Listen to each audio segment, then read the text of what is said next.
real estate, it clearly seems like the buzzword is tech solutions and advisory services. One such company, PropertyPistol, a real estate brokerage and advisory company, has recently concluded a fundraise of 45 crores from investors, the likes of ICICI Bank as well as barring private equity partners. Let's connect with Ashish Agarwal, who is the founder and CEO at PropertyPistol, to talk a little bit more about the company's plans. And, I was recently talking to some of the other companies that operate in the exact same space. So I want to just start off by understanding, how is it that you're really going to stand out in this pretty crowded market? Hi, thanks a lot. I think the space is huge. The requirement of a property buyer spans across multiple stages before a buyer closes the transaction. And whatever players you see today are serving some or the other part of the entire transaction. So we are a full stack real estate services company, and our basic idea is to start right from search and take it up to the final closure and the transaction of the property. So that's one difference between us and other players in the industry. Second difference between PropertyPistol and other players is we are the approach, the way we are targeting this entire problem of giving buyer a great experience in transacting and buying a property. So the approach is very different.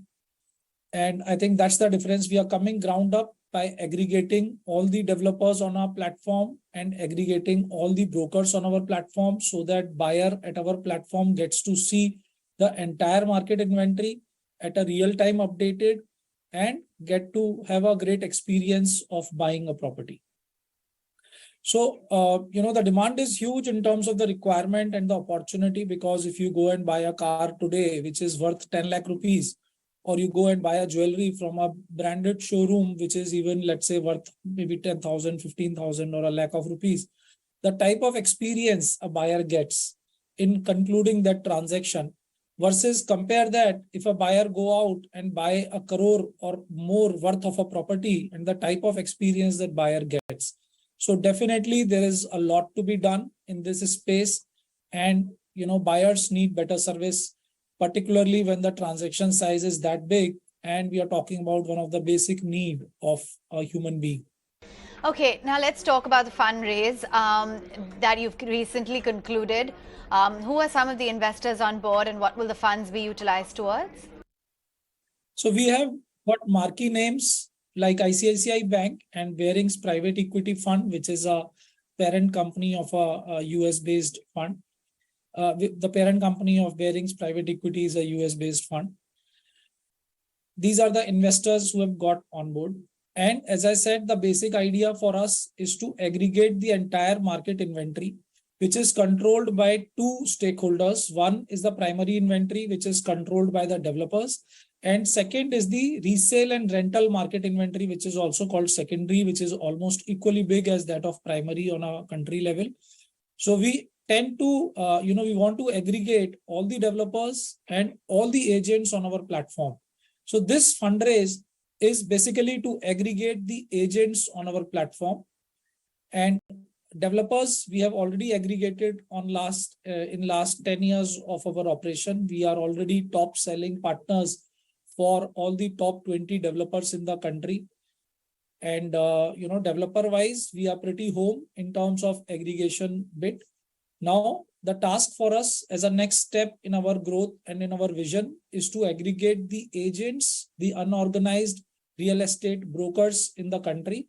And this fundraise is primarily to, take a major step in that direction. Okay, so are you currently profitable? So last 10 years, we have bootstrapped. We started from a single person, me, and we have grown to 1,300 plus employees, bootstrapped, profitable, and cash flow positive. And that's what, attracted, marquee investors, like I said earlier. So we have been profitable and cash flow positive throughout our journey. So what is the profit, that you clocked in for the year gone by? So year gone by, our EBITDA is close to 10+%. So last year, March, we were around 750 employees. This year, March, we were almost 1,300 employees. So we have We have funded our internal growth with our internal accruals, and even with that, we have managed a EBITDA of 10+%. Okay.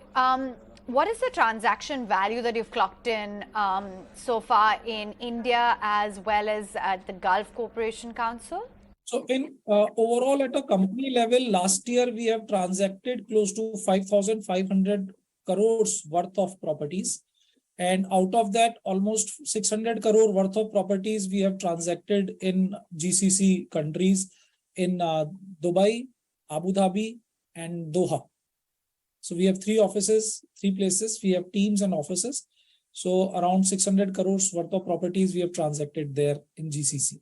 So in terms of the number of projects that you've worked on, if you could just walk us through how many those have been, the sales of how many homes that you've managed so far? So last year we have closed 6,000 plus apartments sales and spread across 300 plus projects. What's the eventual game plan? What's the goal? Where do you see the company headed in the long haul? In the long haul, we intend to aggregate the entire market supply on our platform. We intend to aggregate all the developers and brokers on our platform, and we want each and every single buyer of real estate to come on PropertyPistol to start their search and to satisfactorily close their transactions. So that's the agenda and the game plan of the company. And we are moving strongly towards that vision and goal. So it will be a brick and a click model where the online searches will start, and eventually our experience centers on the ground. A buyer will get a great experience of buying a property through PropertyPistol at the best possible price with great global quality of service. All right. Thanks so much for taking time out and joining us on Startup Central. Thank you. Thank you very much.